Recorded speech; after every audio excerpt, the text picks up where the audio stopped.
মুমিনের জীবনে হারানোর কিছু নাই, মুমিনের জীবনে হারানোর কিছু নাই। রাসূলুল্লাহ সাল্লাল্লাহু আলাইহি ওয়াসাল্লাম বলেছেন, আজাবান লিআমরিল মুমিন ইন্না আমরাহু কুল্লাহু লাহু খাইর। ঈমানদারের, মুমিনের অবস্থাটা অবাক করার মতো। যাই তার জীবনে ঘটুক না কেন, এটাই তার জন্য কল্যাণকর। যখনই আপনি কোনো বিপদে পড়বেন, রাত আপনাকে চারিদিক থেকে ঘিরে রেখেছে, তখন আপনি দিনের প্রত্যাশায় আল্লাহর উপর তাওয়াক্কুল করুন। যত বড় বিপদই হোক না কেন, আল্লাহর সে কি বিপদ বড় নাকি? বুঝেন নেই? আপনার বিপদ কি আল্লাহর ক্ষমতার চেয়ে বড়? আপনার বিপদ কি আল্লাহর মার্সির চেয়ে বড়?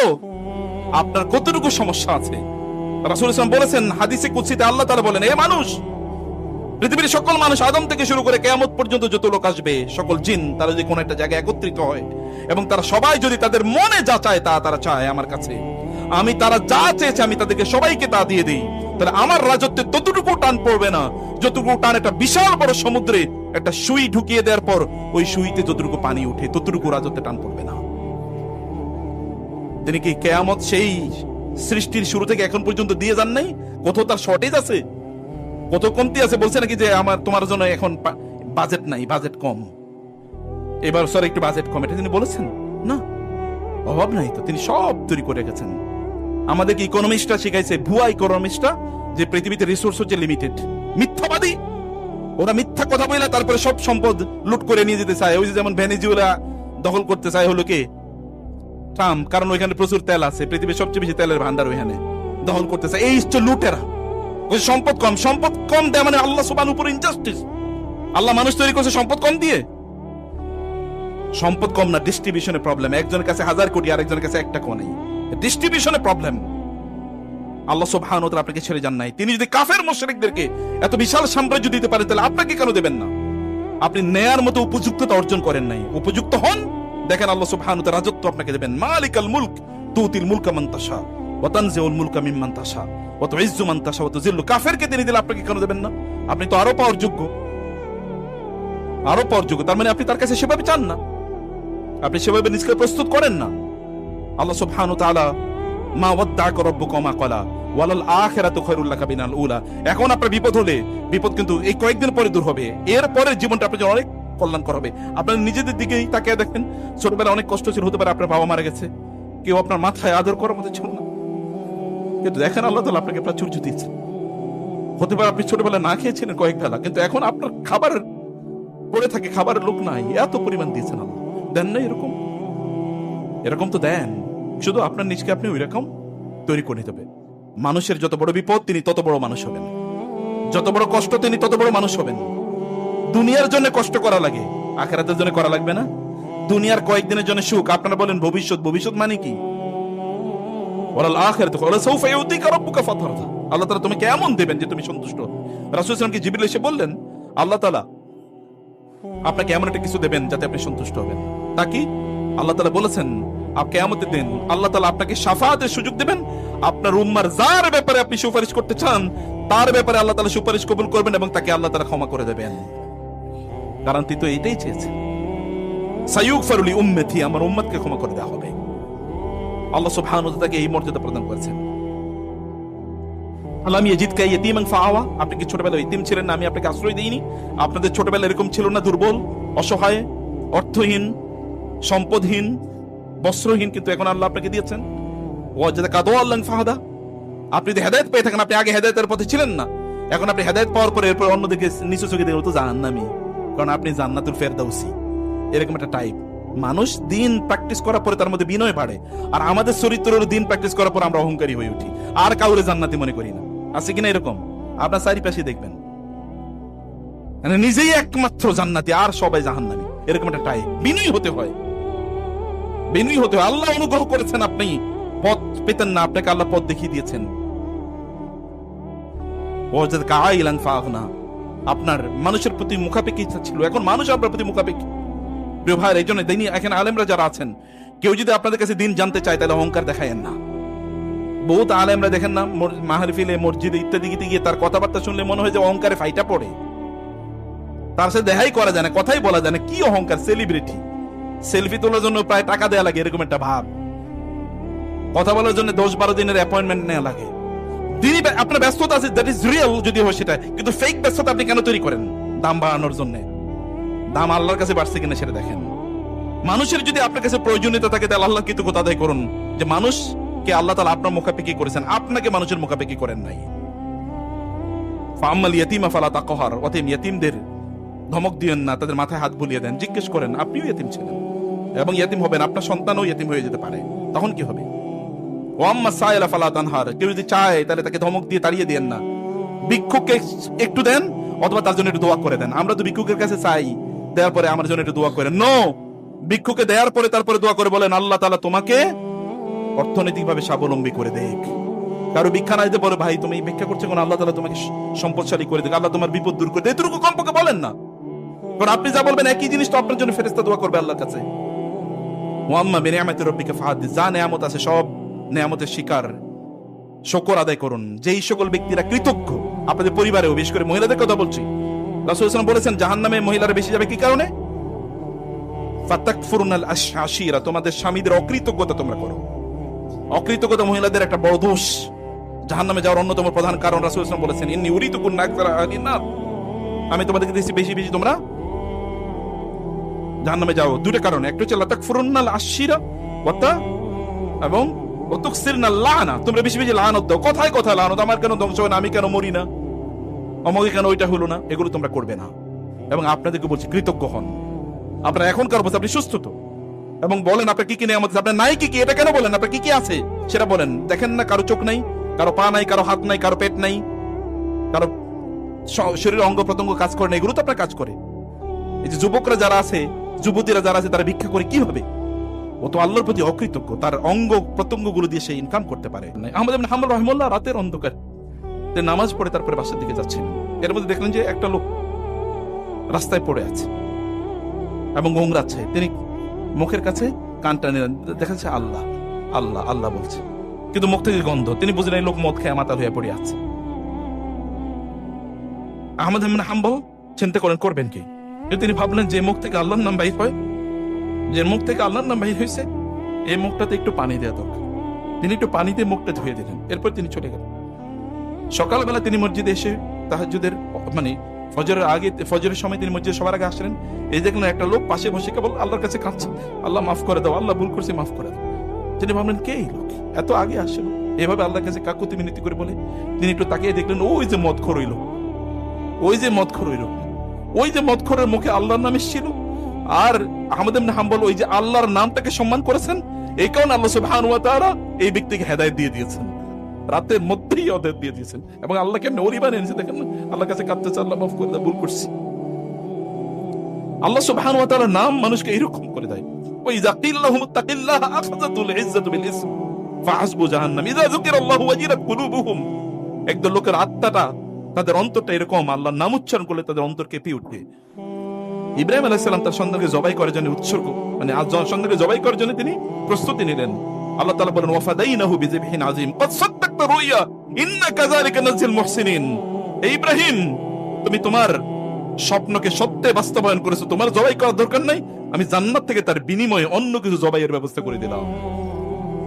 এবং তার ঘরে জন্ম নিয়েছে কে? মুহাম্মাদুর রাসূলুল্লাহ সাল্লাল্লাহু আলাইহি ওয়াসাল্লাম। ইসমাঈলের ঘরে জন্ম নিয়েছে মুহাম্মাদুর রাসূলুল্লাহ সাল্লাল্লাহু আলাইহি ওয়াসাল্লাম। প্রিয় ভাইরা বোনেরা, আপনি যখনই বিপদের মধ্যে পড়বেন তখন এরকম বিশাল বড় দিন আপনার সামনে এসে উদিত হয়, অনেক বড় দিন, অনেক বড় আলো আপনার সামনে উপস্থিত হয়। আলো আপনার দরকার, আলো ছাড়া মানুষ বাঁচতে পারে না। যে অঞ্চলে আলো কম ওই অঞ্চলের মানুষ আত্মহত্যা বেশি করে। আপনাদের বাসায় যদি বাচ্চাদেরকে দেখেন অন্ধকারের মধ্যে থাকে, লাইটটা একটু টিম টিম করে রাখছে, তাহলে বুঝবেন ওর মধ্যে অলরেডি শয়তানি ঢুকে গেছে। বুঝতে পেরেছেন? একটা অন্ধকারে বসে, অফিসে দেখবেন যেগুলো একটু কোনায় বসে থাকে, এরপরে একটু চিপা চাপায় বসে, দেখবেন ওগুলো শয়তান দুষ্ট।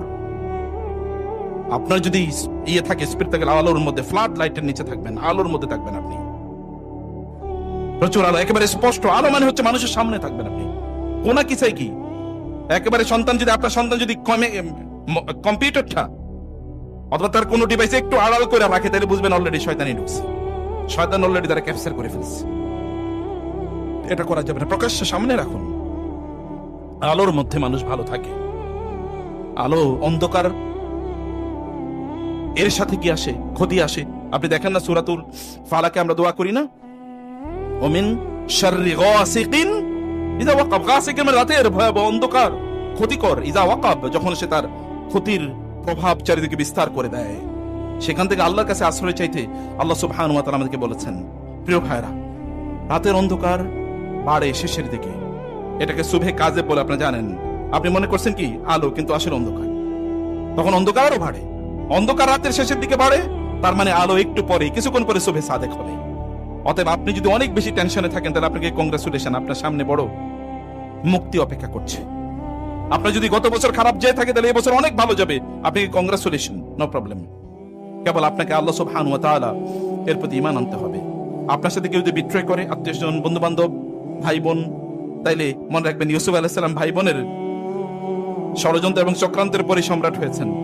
আপনার যদি চাচা জেঠারা আপনার কাছে বিরোধিতা করে, তাহলে মনে রাখবেন যে চাচা জেঠারা বিরোধিতা করেছে শুআয়ব আলাইহিস সালাম, নূহ আলাইহিস সালামের বিরুদ্ধে, কিন্তু তার সর্বশ্রেষ্ঠ নবী। আপনি যদি বাবা আপনার বিরোধিতা করে থাকে, বা সন্তানরা বিরোধিতা আপনার করে থাকে, তাহলে মনে করবেন ইব্রাহিম আলাইহিস সালামের বাবা তার বিরোধিতা করেছে। তিনি শুধুমাত্র একজন নবী নন, শ্রেষ্ঠতম নবী নন, তিনি হচ্ছে মুসলিম উম্মার বাবা। মিল্লাত আবিকুম ইব্রাহিম, তোমাদের জাতির পিতা তিনি।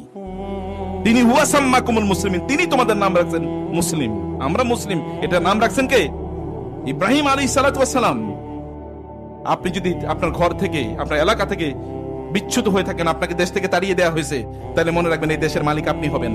রাসূলুল্লাহ সাল্লাল্লাহু আলাইহি ওয়াসাল্লামকে ওরা দেশ থেকে তাড়িয়ে দিয়েছিল, মদিনায় গিয়ে তিনি হয়েছেন প্রেসিডেন্ট। তার 8 বছর পরে মক্কাবাসীরা তাকে স্বাগত জানিয়েছে, মক্কা তার কাছে আত্মসমর্পণ করেছে। এটা ন্যাচারাল হিস্টরি, এরকমই ঘটে। কেবল আপনাকে সত্যপন্থী হওয়া লাগবে, কেবল আপনাকে হকের পথে, সত্যের পথে থাকতে হবে, এতটুকুই। আমাদের অস্থিরতা কমে না, অস্থিরতা কমানোর জন্য ফেসবুকে ঢুকি, অস্থিরতা আরো বাড়ে। তা কমানোর জন্য এরপরে সিনেমা দিই, অস্থিরতা আরো বাড়ে। এরপরে আমরা কি গান শুনি, তারপরে অস্থিরতা আরো বাড়ে। এরপরে মদ খাই, অস্থিরতা আরো বাড়ে। এরপরে আত্মহত্যা, এরপরে ফ্রাস্ট্রেশন, এরপরে আর ভাল লাগে না।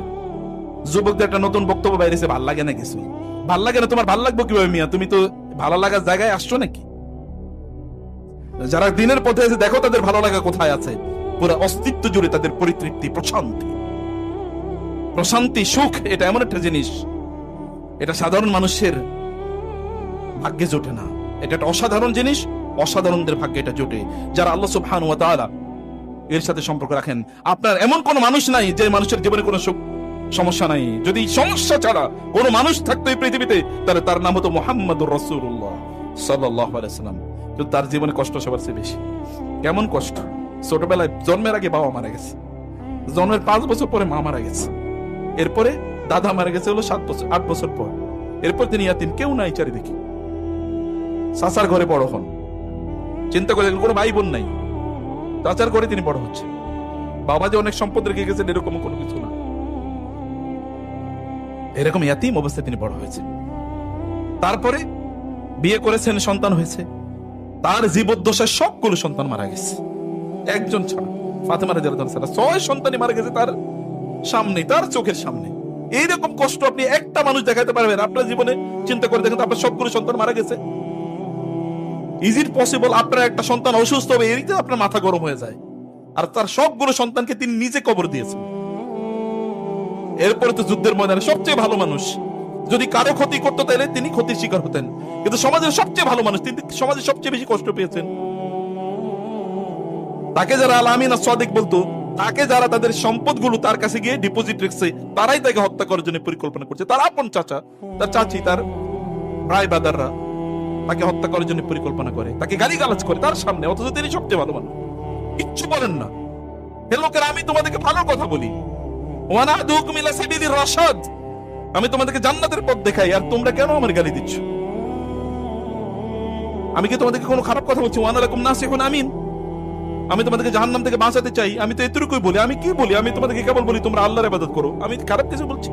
তো তারপরে তারা তাকে হত্যা করার জন্য পরিকল্পনা করে, তার মাথার উপর ওঠে নাড়ি বুড়িগুলো দেয় যেন তিনি শ্বাসরুদ্ধ হয়ে যেন তিনি মারা যান। এইরকম একটা সিচুয়েশনে আপনি যদি যান, আপনি যদি এরকম দেখেন, তাহলে আপনার মন খারাপ করার কোন কারণ নাই। আমি বরং বলবো কংগ্রেচুলেশন। কারণ মানুষের যত বড় বিপদ তিনি তত বড় মানুষ হবেন, যত বড় কষ্ট তিনি তত বড় মানুষ হবেন। দুনিয়ার জন্য কষ্ট করা লাগে, আখিরাতের জন্য করা লাগবে না। দুনিয়ার কয়েকদিনের জন্য সুখ, আপনারা বলেন ভবিষ্যৎ, ভবিষ্যৎ মানে কি?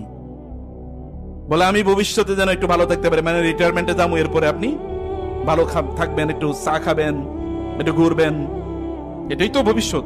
আর পোলাপাইন ভবিষ্যৎ মনে করে এখন পড়াশোনা করছি, কয়েকদিন পরে একটা চাকরি পাবো, এরপরে মাস্তি মাউস করে ঘুরবো, এটাই তো ভবিষ্যৎ। এত শর্ট টার্ম ভবিষ্যৎ নিয়ে যদি আপনার এত ব্যস্ততা থাকে, তাহলে লং টার্ম ভবিষ্যৎ, মৃত্যুর পর যে ভবিষ্যৎ, সেই ভবিষ্যতের জন্য প্রস্তুতি কই? তার জন্য কাজ কোথায়? সেটার জন্য আপনাকে অবশ্যই কাজ করতে হবে। আপনার রব আপনাকে সেই ভবিষ্যতের কথাই আপনাকে বলছেন। আপনার রব আপনাকে ছেড়ে যান নাই, তিনি কখনোই আপনাকে ছেড়ে। আপনি কষ্ট থাকলেও আপনি বলুন আপনার রব আল্লাহু মাই, বলতে পারেন যদি এটা, তাহলে বুঝতে আল্লাহু মা'ানা, আল্লাহ আমাদের সাথে আছেন, ইন্নাল্লাহা মা'ানা, আল্লাহ আমাদের সাথে আছেন। এটা বলতে পারলে, বিশ্বাস করতে পারলে আপনার বিপদ আল্লাহ তাআলা দূর করে দেবেন। যত বড় বিপদই হোক না কেন, আল্লাহর সে কি বিপদ বড় নাকি? বুঝেন নেই? আপনার বিপদ কি আল্লাহর ক্ষমতার চেয়ে বড়? আপনার বিপদ কি আল্লাহর মার্সির চেয়ে বড়? আপনার কতটুকু সমস্যা আছে?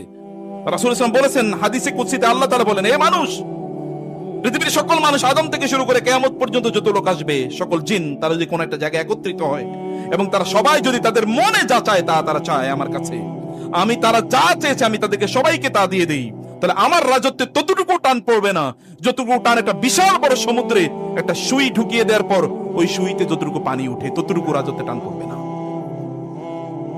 তিনি কি কিয়ামত সেই সৃষ্টির শুরু থেকে এখন পর্যন্ত দিয়ে যান নাই? কোথাও তার শর্টেজ আছে, কত কমতি আছে? বলছে নাকি যে আমার তোমার জন্য এখন বাজেট নাই, বাজেট কম, এবার স্যার একটু বাজেট কম, এটা তিনি বলেছেন না? অভাব নাই তো, তিনি সব তৈরি করে রেখেছেন। আমাদেরকে ইকোনমিস্টরা শিখাইছে, ভুয়া ইকোনমিস্টরা, যে পৃথিবীতে রিসোর্স হচ্ছে লিমিটেড, মিথ্যাবাদী। ওরা মিথ্যা কথা বলে তারপরে সব সম্পদ লুট করে নিয়ে যেতে চায়। ওই যে যেমন ভেনেজুয়েলা দখল করতে চায় হলো কি ট্রাম্প, কারণ ওইখানে প্রচুর তেল আছে, পৃথিবীর সবচেয়ে বেশি তেলের ভান্ডার ওইখানে, দখল করতে চায়। এই হচ্ছে লুটেরা। সম্পদ কম, সম্পদ কম দেয় মানে আল্লাহ সুবহানাহু উপর ইনজাস্টিস। আল্লাহ মানুষ তৈরি করছে সম্পদ কম দিয়ে? সম্পদ কম না, ডিস্ট্রিবিউশনে প্রবলেম। একজনের কাছে 1000 কোটি, আরেকজনের কাছে 1 টাকাও নাই, ডিস্ট্রিবিউশনে প্রবলেম। আল্লাহ সুবহানাহু ওয়া তাআলা আপনাকে ছেড়ে যান নাই। তিনি যদি কাফের মুশরিকদেরকে এত বিশাল সাম্রাজ্য দিতে পারেন, তাহলে আপনাকে কেন দেবেন না? আপনি নেয়ার মতো উপযুক্ততা অর্জন করেন নাই, উপযুক্ত হন, দেখেন আল্লাহ সুবহানাহু ওয়া তাআলা রাজত্ব আপনাকে দেবেন। মালিকাল মুলক তুতিল মুলকা মান তাশা ওয়া তানজিউল মুলকা মিম্মান তাশা ওয়া তুইজ্জু মান তাশা ওয়া তুযিল্লু। কাফেরকে তিনি দিলে আপনাকে কেন দেবেন না? আপনি তো আরো পাওয়ার যোগ্য, আরো পাওয়ার যোগ্য। তার মানে আপনি তার কাছে সেভাবে চান না, আপনি সেভাবে নিজেকে প্রস্তুত করেন না। আল্লাহ সুবহানাহু ওয়া তাআলা মা ওয়াদ্দাআকা রাব্বুকা মা ক্বালা ওয়ালাল আখিরাতু খায়রুল লাকা মিনাল উলা। এখন আপনার বিপদ হলে, বিপদ কিন্তু এই কয়েকদিন পরে দূর হবে, এর পরে জীবনটা আপনার জন্য অনেক কল্যাণকর হবে। আপনার নিজেদের দিকেই তাকিয়ে দেখেন, ছোটবেলায় অনেক কষ্ট ছিল, হতে পারে আপনার বাবা মারা গেছে, কেউ আপনার মাথায় আদর করার মতো ছিল না, কিন্তু দেখেন আল্লাহ তাআলা আপনাকে প্রাচুর্য দিয়েছে। হতে পারে আপনি ছোটবেলায় না খেয়েছিলেন কয়েক বেলা, কিন্তু এখন আপনার খাবারের বসে থাকে, খাবারের লোক নাই, এত পরিমাণ দিয়েছেন আল্লাহ। দেন না এরকম? এরকম তো দেন, শুধু আপনার নিজকে আপনি ওই রকম তৈরি করে দেবেন।